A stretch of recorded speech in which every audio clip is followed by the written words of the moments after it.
good, dude. You are. And you Big Bear people, you are wild. You are crazy, man. Yeah.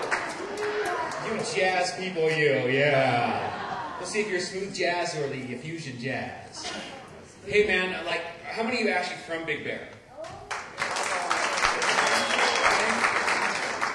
Now, I wanted to learn about Big Bear. Do you have any gangs here? What do you have here, like drive-by shoutings, pretty much? Now, how many of you live in L.A.? You don't admit it when you get here, I guess. Wow. Man, that was bad traffic getting here. I thought they were evacuating L.A. or something, you know what I'm saying? Oh, it's out of control. And bumper to bumper, it's just the worst. No wonder you just stay here. You probably just came here for a weekend and never went back, right? Yeah. Wow, I mean, it's so bad. You just put your car in neutral and let the earth rotate. Thank you. A young audience member. Wow. You guys rock, man. You know one thing about Big Bear, though? Yeah, I've got like a 3-year-old heckler here. I don't know what. You're just wild, man. You're crazy. Yeah. I think the jokes take a while to get back there. Or something.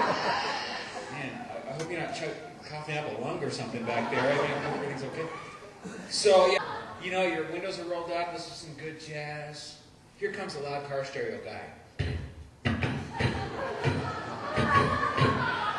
And this is supposed to attract women.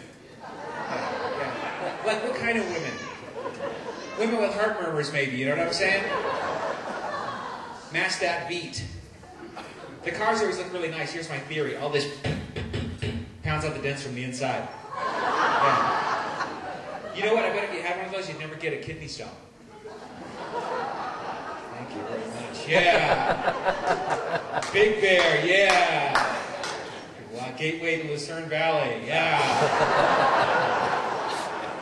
I did a gig in Lucerne Valley once, and I'll tell you, it's nice to see people with teeth again.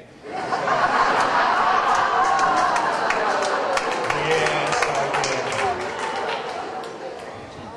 These guys are rock, man. Yeah, I've lived in LA for about 15 years, man. When I first moved there, I was walking down the street. These guys drive by, true story, and one of them shot me right in the leg with a paint pellet. So I'm thinking, what kind of gang is this? Who are these guys? Like the Dutch boys in the hood? Thinking they're real bad with their long blonde hair, their wooden shoes, and their bib overalls. Who's their leader, Sherwin-Williams? You guys got that. You're sharp. You're jazz people, man. You're probably the people I copied off in school. I never was good at music in school, man. I played the trumpet, and I was really bad. I was always a beat behind. Because instead of following the conductor's wand, I would follow the flab underneath his arm.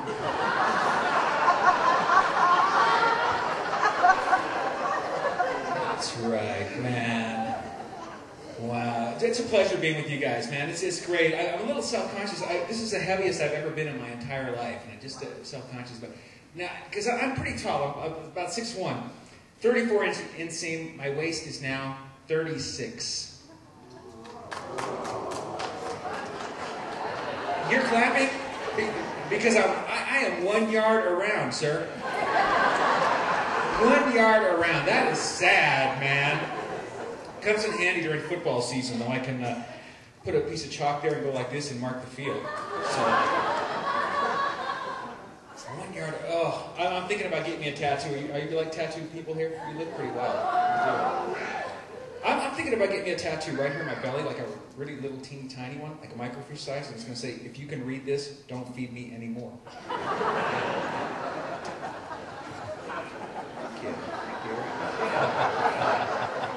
I mean, 1 yard around, that is sad. 36 here, 34 there. That means I can roll faster than I can walk.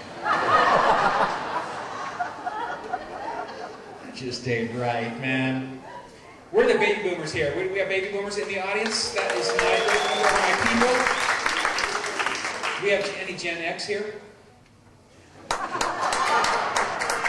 Well, okay, Gen X, I'm glad you're here. You guys are cool, but baby boomers are the coolest people that will ever walk the face of the earth. And I'll tell you why we're so cool. It's because we're in our second round of bell bottoms. Everything you guys think it's cool we did it first, am I right?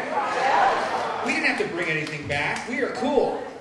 Long hair, short hair, tie-dye, platform shoes, sandals, skateboards.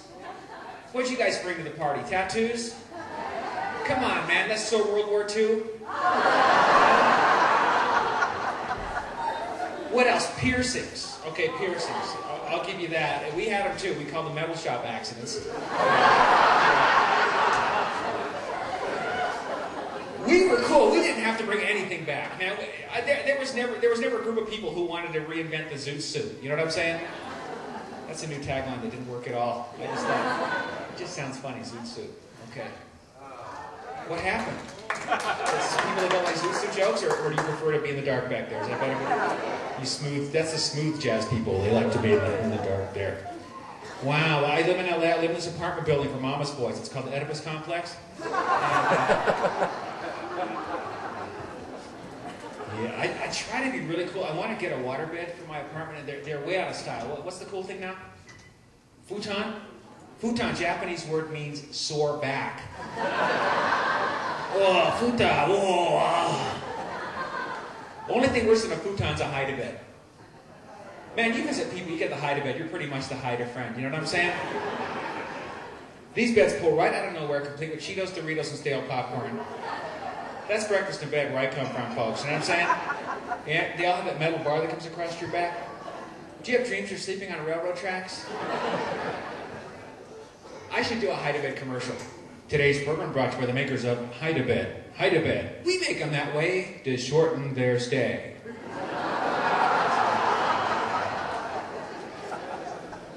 Wow. Yeah, I'm on the road a lot, and you know, I tell you, well, tonight I decided not to stay in the hotel. I can't say the name of it, but if there was a 9 and the nail fell off, it would be that number. You know? Did you ever stay in one of those? You know, the pillows all smell like a trucker's hair. Am I right? The wild root just won't leave it. Yeah. It's true though, ain't it? Yeah, and you open the soap and there's already some hairs on it. It's just not good. So let's move on. It's all good. You guys are a lot of fun, man. Oh, man, yeah, I am on the road a lot, though, and sometimes I stay in these really little towns, and it's kind of fun. I meet nice people, but they don't even have a hotel. Some of the towns are so small, so it's like a gig in Lucerne Valley or something, for instance, you know? So there'll be a host family. They say they have the gift of hospitality, right? So you go there, and they kick their little boy out, and say, get out of there, you're sleeping in the garage, you're sleeping in your bed, you know? And you feel all bad, and you get in this bed, it's still warm, you know? Yeah. And he's got those plastic sheets. So even though you didn't wet the bed, you wake up feeling like you did, you know? Oh, yeah, right, man. I love what I do. I just love this gig, but man, it's not a great way to make a lot of money now. I wanted to get my windows tinted. I just can't afford it, so I bought a box of fruit roll-ups.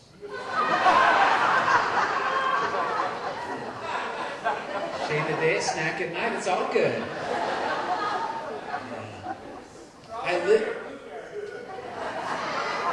Well, I don't know, Mr. Lucerne. We can experiment. That's good. I like when you hit, because that's a good tag. You're helping me out. Now, are you smooth jazz or fusion jazz? Sure. I like boogie woogie. No wonder you lighted one of the lights down there. Okay, it's cool, man. Well, anyway. I forgot where I was, man. But it's the first full day of fall, though. I did want to talk about that. Because I actually think it's a particularly sad time of year. I grew up in Colorado. And don't I have that John Denver look to me, friends? Yeah, John Denver and John Ritter. Yeah, I look like all the dead guys, pretty much, yeah. But you know, when I was a kid, we used to go to the mountains and let the aspens change colors. You know, it was beautiful. But then, have you ever thought about the reasons trees change colors? I mean, all the food and oxygen in the leaves that makes them green, it goes down into the roots, and the leaves are left alone to starve and choke to death. Isn't that sad? I mean, think about that. If you were starving and choking, how would you like it if people drove for miles around? Hey, get a picture of this guy. He's turning blue. How about this one? Rigor mortis is setting in. That's my fall joke. We'll move on. Yeah.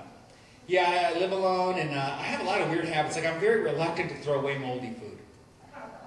Do you ever look at the mold on food and think that might be the cure to some disease you're throwing away? Seriously, like last week I ate some moldy cheese, and it cured me of eating any more moldy cheese. Okay, yeah. Ever eat something out of your fridge that's expired? It might be more of a guy thing. It's expired, but you eat it anyway because you're too lazy to go to Taco Bell? Right? So you eat it. But right before you go to sleep, you put the wrapper next to your head. Just in case they find you in a coma. Yeah?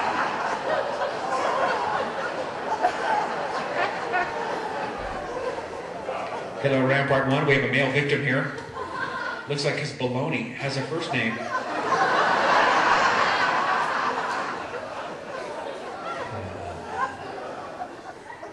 I can't tell you what an honor it is to be working with Shirley Jones tonight, man. This is like so cool. I got to meet her. She's so sweet and all. The Partridge Family lady. I mean, that was the greatest show of all time. But there were some weird shows when I was growing up. You know the weirdest one? I hardly ever talk about this, but who remembers a show called The Rifleman? Remember that show? What a weird show that was, man. Didn't it start every week? It started out. Baby boomer, hipster, Gen X. You didn't know Rifleman, so let me tell you, every show was exactly the same. Rifleman was up on the ranch with his cute little son, Marky, right? He was about 10 years old, and he was a really cute kid, right? And they'd be working on the fence, and Rifleman would all of a sudden say, "Hey, man, I'm out of bullets," right? So they'd head into town on the flatboard wagon, the buckboard, and they'd go into the store and buy a big sack of flour and a bag of bullets and one stick of candy for Marky, right? Every week it was the same thing. And then Rifleman would be walking out of the store, and he'd put that sack down, and there'd be some guys making noise across the street, and Rifleman didn't like it. He'd pretty much just say, "Hey, you guys, be quiet." And they'd go, "Hey, we ain't scared of you, Rifleman." And so then he'd kill him, right? While his son watched. That is family entertainment, friends. How did that show ever get on the air? Seriously. Could you imagine pitching that show? Yeah, we got this show. Every week this guy is on the farm, on the ranch, and he comes into town and he kills people. Hey, man, that's too violent. How about if he takes his son with him and he gets to watch? There you go. You got a hit there, yeah. So I'm glad there was a Partridge Family. Except that Danny Bonaducci, is he here tonight? I hope not. If he is, I'm not going to talk about it, okay? You seen that Breaking Bonaducci thing? Have you seen it? That is, I'm scared, man. Yeah, Rifleman. That guy needs to hang out with Rifleman. Well, maybe not. Anyway. Because I think Mrs. Partridge could straighten him out, don't you think? Have him go out and, polish the bus or something, or Reuben could take him to the woodshed. That wasn't very funny. Let's move on. I have some other jokes. I kind of thought it might endear me to you, but it didn't work. Let's roll on there, 18-wheelers. I used to be a teacher in Los Angeles, in the LA Unified School District. I used to teach downtown Los Angeles, in the barrio area. I'm Latino, but I don't speak a lick of Spanish. But they gave me a Latino class because they figured that I could do it. And man, I couldn't. And every day I'd go home ready to cry because without fail, I'd have to send Jesus to the principal for fighting. They're probably pretty cool gals, I would think. Like you're real people. Like the LA gals, they're not so real. You're a real gal. Well, God bless you, man. That is so cool. Because I was driving through Beverly Hills last week. I saw a woman that had so much plastic surgery, her face was being held back by a chip clip. Actually, it wasn't a woman, it was Michael Jackson. That's crazy. I had an LA girlfriend about 5 years ago. Man, I loved her too. I wanted to marry her, man. I dug her, man. And but she says, before you marry me, here's the deal, man. If you bring me a ring, 2 carats, nothing less. All right. She had the house picked out in that market, $1.5 million in that market. Okay. Then she was going to settle and drive a $100,000 Range Rover, and she wasn't going to work. You're talking to the fruit roll-ups guy.